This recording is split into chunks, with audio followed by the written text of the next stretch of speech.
Afternoon students. Lockdown का time चल रहा है, इसलिए हमें घर पर रहकर ही पढ़ाई करनी है। इसीलिए अब हम इस तरह से स्टडी शुरू कर रहे हैं।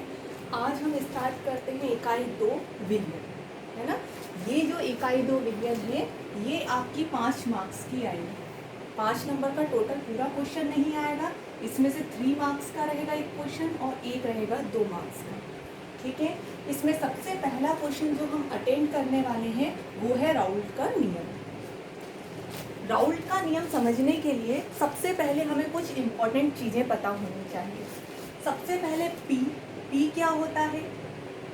वाष्प दाब। वाष्प दाब, दाब है। दाब को हम इंग्लिश में प्रेशर बोलते हैं, इसलिए हम इसे पी से रिप्रेजेंट करें। पी ए, अगर मैं कहीं पर ए लगा देती हूँ तो ए का मीन्स होता है विलयन, विलायक।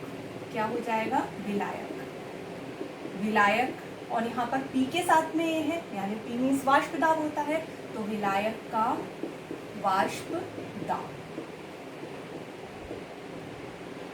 इसी तरह से अगर मैं पी बी का यूज करूंगी राउल्ट का नियम समझने के लिए, ये चीजें समझना हमें बहुत आवश्यक है। अगर ए और बी दोनों में से कुछ भी नहीं लगा है, यानी वाष्प दाब किसका है? विलयन का, क्योंकि ना तो वो विलायक का है और ना ही वो विलय का है।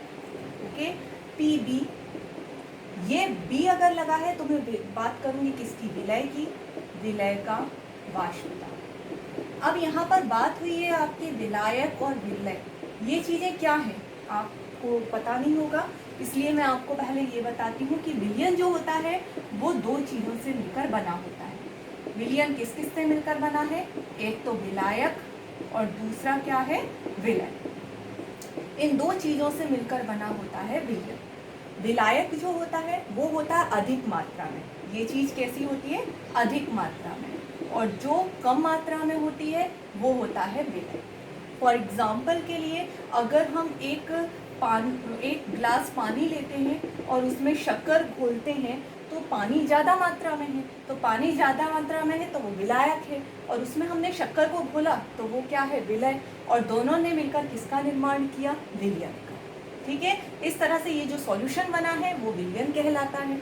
ओके, अगर मैं विलायक की बात करूंगी कहीं पर भी तो किसी भी चीज़ के लिए, जैसे वाष्प दाब पी है, पी को अगर मैं विलायक के लिए एक्सप्लेन करूंगी तो मैंने ए लगा दिया। ओके, और अगर मैं विलय के लिए बात करूंगी तो मैं किसका यूज करूंगी? बी का। इस चीज़ का आप जरूर ध्यान रखें, जिससे कि आपको मैं जब डेरिवेशन समझाऊंगी तो आपको कोई प्रॉब्लम नहीं आएगी। नेक्स्ट स्टेप में आपको कुछ और चीज़ें, जैसे मोल भिन्न के बारे में पता होना चाहिए। मोल भिन्न, अगर मैं ए लिखा है, एक्स से प्रदर्शित करते हैं मोल भिन्न को, तो यदि मैंने ए लिखा है तो वो किसका है? विलायक का मोल भिन्न। विलायक का मोल भिन्न। और यदि मैं एक्स बी लिखती हूँ तो वो है, बी लिखा है, बी मैं किसके लिए प्रदर्शित कर रही हूँ? विलय के लिए, तो बी जो होता है वो होता है विलय का मोल भिन्न।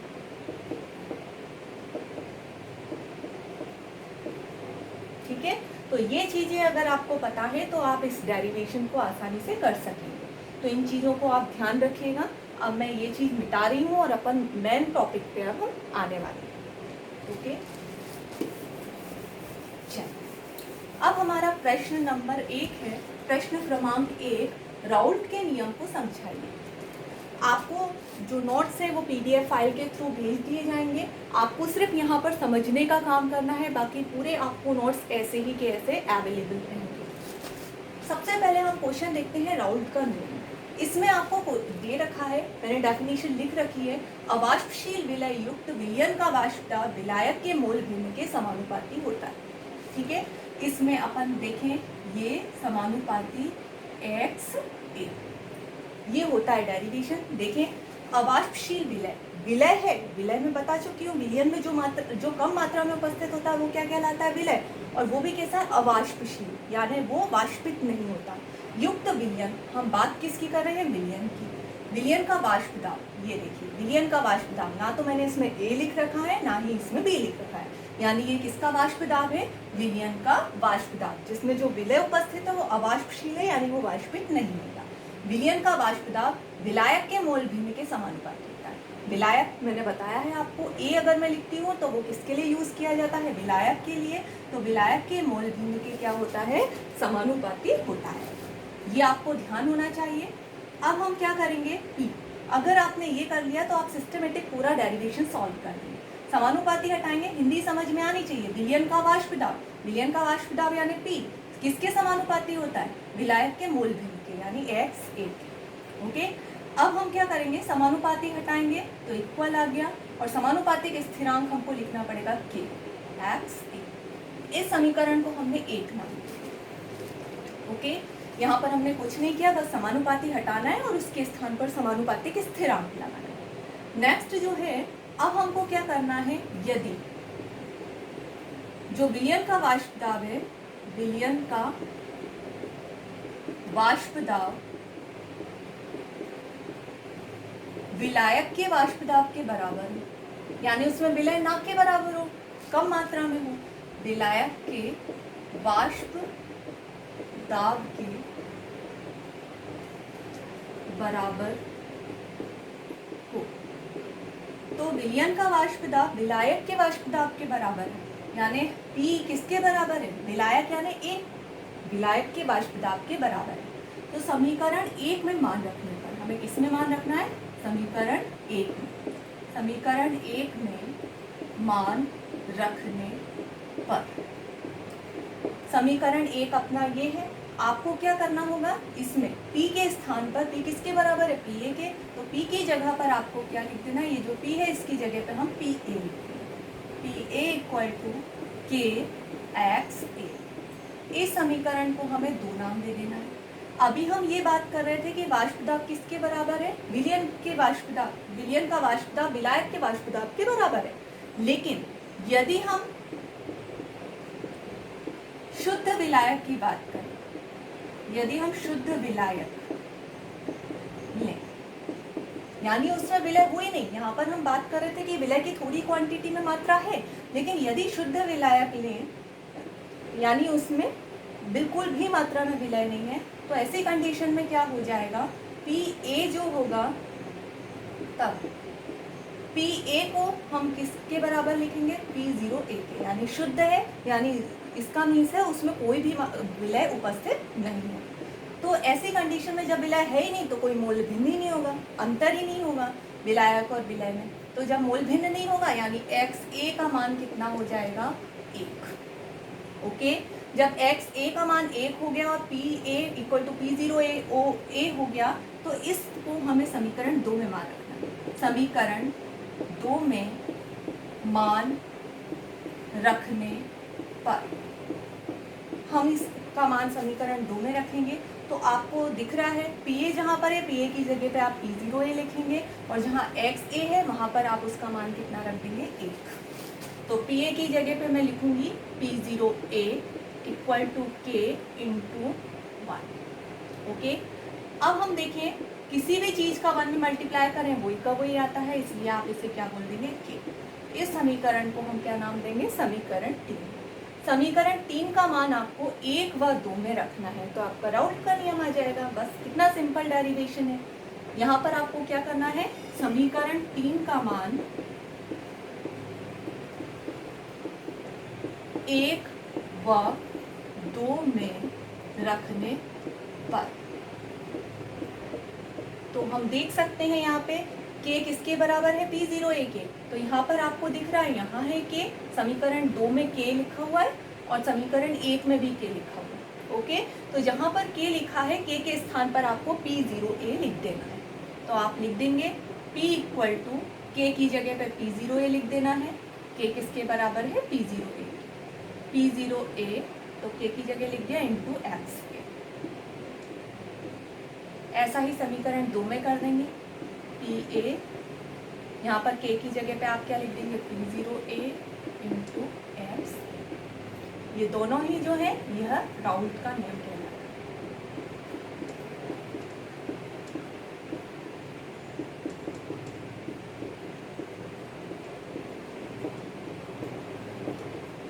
तो देखा बच्चों आपने, कितना सिंपल है ये डेरिवेशन। बस हमें कुछ चीज़ों का ध्यान रखना है। अगर आपने स्टार्टिंग सही करी तो एंडिंग में कोई प्रॉब्लम नहीं आएगा। आपको ये चीज़ याद रखना है, विलयन का वाष्प दाब विलायक के मोल भिन्न के समानुपाती होता है। समानुपाती हटाएंगे तो यहाँ पर के आ गया। नेक्स्ट स्टेप में हम क्या करेंगे, यदि विलयन का वाष्प दाब किसके बराबर हो जाए, विलायक के, इस स्थिति में हम विलय को थोड़ी मात्रा में मान रहे हैं, तो पी किसके बराबर हो गया, पीए के, तो बस पी के स्थान पर हमने पीए लिख दिया, बाकी सारी चीज वैसी की वैसी। नेक्स्ट स्टेप में यदि शुद्ध विलायक है, उसमें विलय की मात्रा है ही नहीं, तो हमको क्या करना है, पीए की जगह पे P0A और XA की जगह पे 1 लिख देना है। तो पीए की जगह पे P0A और XA की जगह पे हमने 1 लिख दिया, के का मल्टीप्लाई 1 में किया तो के आ गया। अब इस समीकरण का मान 1 और 2 में के की जगह पे आपको क्या लिख देना है, P0A। जैसे ही आप ये रखेंगे, आपकी ये दोनों चीजें समीकरण प्राप्त हो जाएंगे। ये क्या कहलाता है, राउल्ट का नियम। अब आपको ये आंसर तो फिनिश हो रहा है, लेकिन आपको ये समीकरण याद होना आवश्यक है, जिसके द्वारा हम अगला आंसर समझ पाएंगे। ठीक है, तो नेक्स्ट क्वेश्चन हमारा देखें आप। राउल्ट के नियम की सहायता से अगला प्रश्न है हमारा, राउल्ट के नियम की सहायता से वाष्प दाब का अपेक्षित अवनमन ज्ञात करना। क्या ज्ञात करना है हमें, वाष्प दाब का अपेक्षित अवनमन। अब हम इसमें देखेंगे कि ये समीकरण किस तरह से यूज होता है।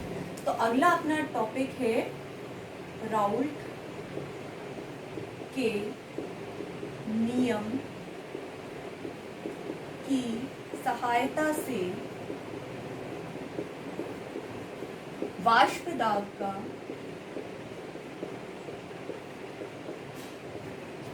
अपेक्षित अवनमन ज्ञात करना। अपेक्षित अवनमन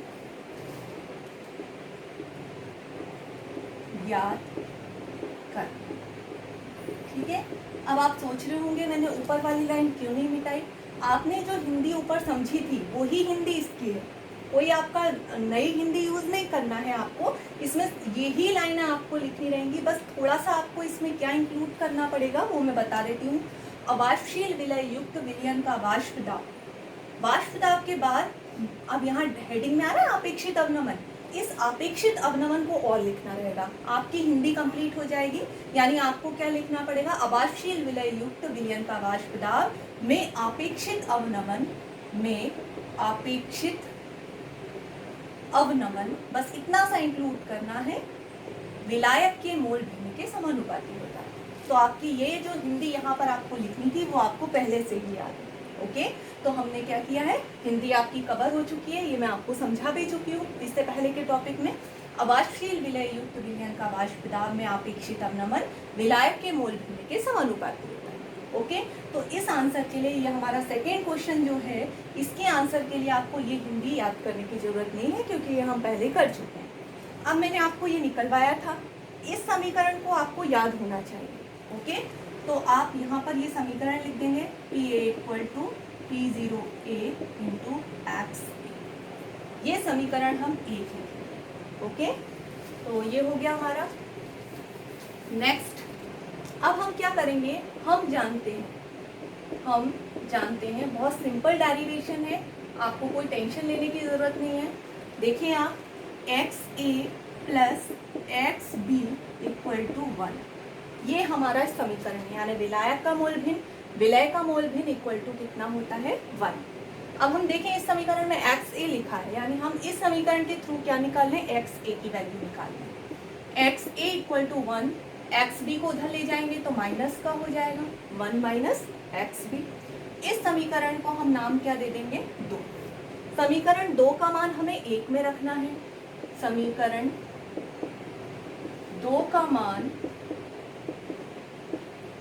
1 में रखने पर आपने देखा यहाँ पे XA है, XA की जगह पे मैं क्या इंक्लूड कर दूंगी, XA किसके बराबर है, 1 - XB। तो हमें वो चीज़ लिख देंगे, P0A × यहाँ पे हम 1 - XB। ओके, अब हमें क्या करना है, यहाँ पर कोष्टक है, यानी आपको इस चीज़ का मल्टीप्लाई पहले इधर करना है और फिर इस चीज़ का मल्टीप्लाई आपको इधर करना है। तो देखिए आप, PA तो हमने ऐसा का ऐसे ही लिख दिया, P0A का 1 में करेंगे मल्टीप्लाई तो P0A आ जाएगा। ठीक है, P0A माइनस माइनस का माइनस, P0A का एक्स बी में किया तो P0A एक्स बी। ठीक है, अब आपको क्या करना है, ये देखिए ये और ये दोनों अपनी जगह क्या कर लेंगे, एक्सचेंज कर लेंगे। बस इतना करना है हमको।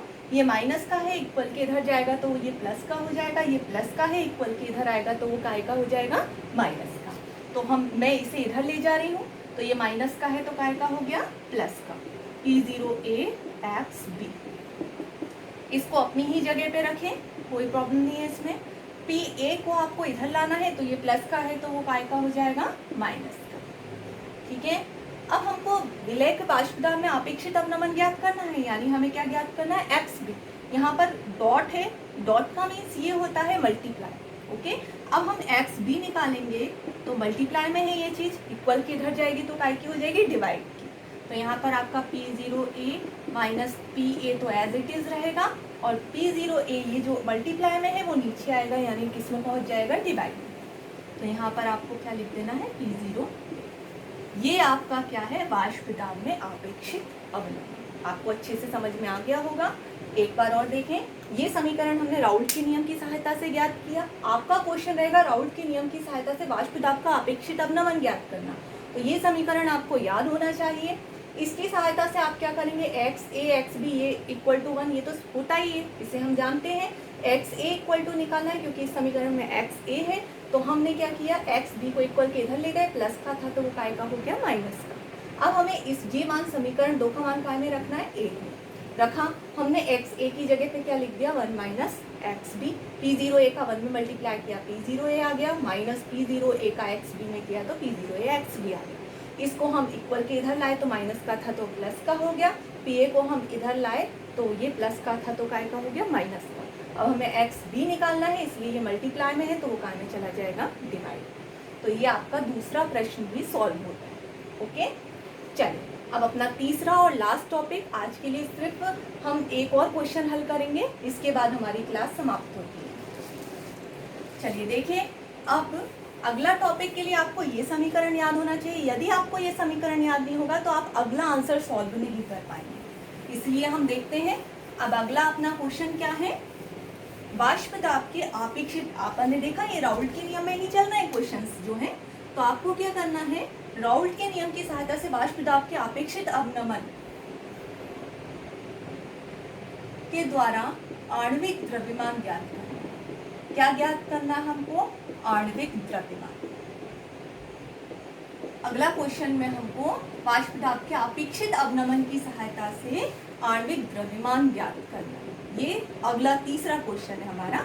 आज हम 3 क्वेश्चन ही सॉल्व करेंगे, इन्हें आप अच्छे से रेडी कर लीजिएगा। ठीक है, अब इसमें हमें क्या करना है, आणविक द्रव्यमान निकालना है, किसका, विलय का। विलय का आणविक द्रव्यमान हम निकालेंगे। यहाँ भी हमने विलय का निकाला, बाष्पदाब में अपेक्षित अवनमन, और हम विलय का ही आणविक द्रव्यमान यहाँ ज्ञात करेंगे। तो मैंने आपको बताया इसके लिए आपको ये समीकरण याद होना चाहिए। ठीक है, तो आपको ये समीकरण मैं यहाँ पर लिख रही हूँ, एक्स बी, देखिए वैसा का वैसा ही लिखने वाली हूँ, P0A minus PA upon P0A। इस समीकरण को हम एक नाम दे देंगे। ओके, चलिए अब मैंने इसे मिटा दिया है, कोई प्रॉब्लम नहीं आएगी, अच्छे से ध्यान से समझिएगा। चलिए देखिए, इसके अलावा हम जानते हैं यहाँ एक्स बी इक्वल टू एक और सूत्र होता है, यहाँ पर होता है बी का मोल भिन्न निकालना है हमको, तो एन बी यानी विलय के अणुओं की संख्या और N A plus N B विलयन के अणुओं की संख्या, ये आपका फॉर्मूला होता है। यदि हम विलय का मोल भिन्न निकालते हैं तो विलय का ही अणुओं की संख्या ऊपर आएगी। यदि हम यहाँ पर ए लिखते तो ऊपर क्या था, ए, और ये विलायक के अणुओं की संख्या और ये विलय, यानी ये दोनों मिलके क्या बन गया, विलायक और विलय, विलयन। तो ऊपर हमें वो चीज लिखना है जो यहाँ पर लिखे हैं, यानी हमें विलय का मोल भिन्न निकालना है तो यहाँ पर विलय का आ जाएगा, यहाँ विलायक का मोल भिन्न निकालना है तो यहाँ विलायक का आ जाएगा। ओके, तो ये हमारा समीकरण हो गया, समीकरण 2। ओके, अब हम यहाँ देखें गौर से, तो ये भी एक्स बी के बराबर है, ये भी एक्स बी के बराबर है, तो ये दोनों भी क्या हो जाएंगे, एक दूसरे के बराबर हो जाएंगे। तो नेक्स्ट स्टेप में हमें क्या करना है, P0A minus PA upon P0A equal NB upon NA plus NB। यानी ये दोनों हमने एक दूसरे के बराबर लिख दिए, ठीक है। अब हम जानते हैं, वेरी सिंपल है, बस थोड़ा सा आपको याद रखने की ज़रूरत है, 2-3 चीज़ें, तो आप आराम से डेरिवेशन कर देंगे। n बराबर होता है W/m, ये चीज़, ठीक है। तो अगर n के साथ b लिखा है तो WB/m भी लिख देंगे, और यदि a लिखा है तो WA/ma लिख देंगे। यानी यहाँ b है तो दोनों जगह b, और यहाँ पर a है तो दोनों जगह a। यानी ये देखें अपन, NA इक्वल टू आ जाए तो WA/ma, और यदि b आ जाए तो WB/mb। ये चीज़ हमें इस समीकरण में लिखना है, समीकरण 3 में मान रखना है, समीकरण 3 में मान रखने पर, ओके। तो समीकरण 3 में हमारा देखें, ये चीज़ तो हम वैसा का वैसा ही लिखेंगे, ऊपर से आप देख लें और आराम से वही की वही चीज़ लिखते हैं, P0A। अब यहाँ NB की जगह मैं क्या लिखूंगी, WB/MB, WB/MB। A की जगह लिखूंगी WA/MA, प्लस यहाँ पर NB है तो WB/, ओके।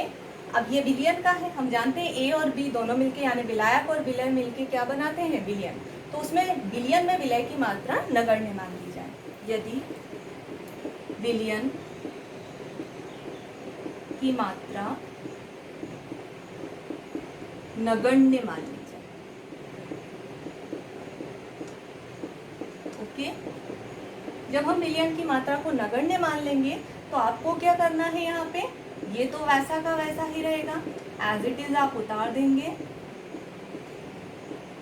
इक्वल, ऊपर की चीज वैसी की वैसी लिखना है, उसमें कोई चेंज नहीं होगा।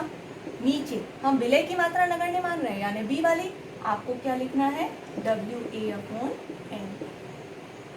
ओके। नेक्स्ट स्टेप में आपका क्या हो जाएगा, ये तो हम वैसा का वैसा ही लिखेंगे, इसमें तो हमें कोई चेंज करना ही नहीं है। इधर आपको क्या करना है, इसे भी वैसा का वैसा ही लिख दीजिए। ये जो बड़ा डिवाइड है इसको मैं काय में कन्वर्ट कर रही हूँ, मल्टीप्लाई में, तो नीचे की जो चीज़ है वो क्या हो जाएगी, उलट जाएगी, यानी MA जो नीचे है वो आ जाएगा ऊपर, और WA जो ऊपर है वो कहाँ आ जाएगा, नीचे। बस अब हमें क्या निकालना है, विलय का आणविक द्रव्यमान। तो आपको कुछ नहीं, MB इक्वल टू निकालना है, तो MB कहाँ आ जाएगा, ऊपर, और ऊपर की चीज़ नीचे और नीचे की चीज़ ऊपर। आपका डेरिवेशन फिनिश। क्या निकालना है हमको, MB, तो MB को आप लिखिए ऊपर, नीचे की चीज़ कहाँ आ गई, ऊपर। अब यहाँ पर आप क्या करेंगे, इस चीज़ को पूरे को उठा के नीचे ले आएंगे और इस चीज़ को ऊपर, यानी P0A को मैं कहाँ ले आई, ऊपर। WB तो ऑलरेडी ऊपर था ही, और MA भी ऑलरेडी था ऊपर, इनमें तो कोई चेंज नहीं किया मैंने, ठीक है। अब यहाँ पर हम देखें, ये वाली चीज़ तो ऊपर चली गई और ये वाली चीज़ कहाँ आ जाएगी, नीचे। तो आपको क्या करना है, P0A माइनस P, ये चीज़ मैं नीचे ले आई, और फिर यहाँ पर क्या है, WA, यहाँ पर क्या लिख दिया, WA। ये आपका आ गया आणविक द्रव्यमान। तो इस तरह से हम विलय का आणविक द्रव्यमान ज्ञात कर लेते हैं राउल्ट के नियम की सहायता से, ओके। तो आपका ये डेरिवेशन फिनिश होता है। एक बार और रिपीट कर रही हूँ, आप अच्छे से समझ लें। राउल्ट के नियम के वाष्प दाब के अपेक्षित अवनमन की सहायता से हमें आणविक द्रव्यमान निकालना है। इसके लिए हमने लास्ट टाइम जो दूसरे क्वेश्चन में आंसर हल किया है, उसका जो आंसर है वो आपको याद होना चाहिए। ये है विलय का वाष्प दाब में अपेक्षित अवनमन, ये हमने समीकरण निकाला था। अब ये हम जानते हैं मोल भिन्न का ये होता ही है सूत्र, हम डेफिनेशन में इस चीज़ को समझेंगे आगे चल के, तो ये आपको पता होना चाहिए, ठीक है। ये फॉर्मूला होता है, ये भी XB के बराबर है, ये भी XB के बराबर है, तो ये दोनों भी क्या हो जाएंगे, एक दूसरे के बराबर। जो अणुओं की संख्या होती है वो उसकी मात्रा और उसके द्रव्यमान के क्या होती है, बटे में होती है। तो यहाँ पर अगर हम विलायक की बात करेंगे तो ये विलायक के, और विलय की बात करेंगे तो ये विलय के। हमने NB की जगह पे NB की वैल्यू रख दी, NA की जगह पे A की वैल्यू रख दी। अब हमको क्या करना है, विलयन में से विलय की मात्रा को क्या मान लेना है, नगण्य, नगण्य मान लेंगे। तो यहाँ पर ये जो चीज़ है वो हट जाएगी, सिर्फ क्या रह जाएगा, WAM, ओके। अब हमको ये डिवाइड को मल्टीप्लाई में कन्वर्ट करना है, तो संख्या उलट गई, MA कहाँ पहुँच गया, ऊपर, और WA कहाँ पहुँच गया, नीचे। अब हमको MB इक्वल टू निकालना था, तो ये चीज़ नीचे आ जाएगी और ये चीज़ कहाँ पहुँच जाएगी, ऊपर, और आपका ये सूत्र कंप्लीट होता है, ओके, तो आप ये तीनों आंसर कवर कीजिए। अगली चीज़ हम नेक्स्ट क्लास में पढ़ेंगे, आप इसको गौर से देख लें और अच्छे से समझ लीजिएगा, कोई प्रॉब्लम हो तो बताइएगा। ओके, धन्यवाद।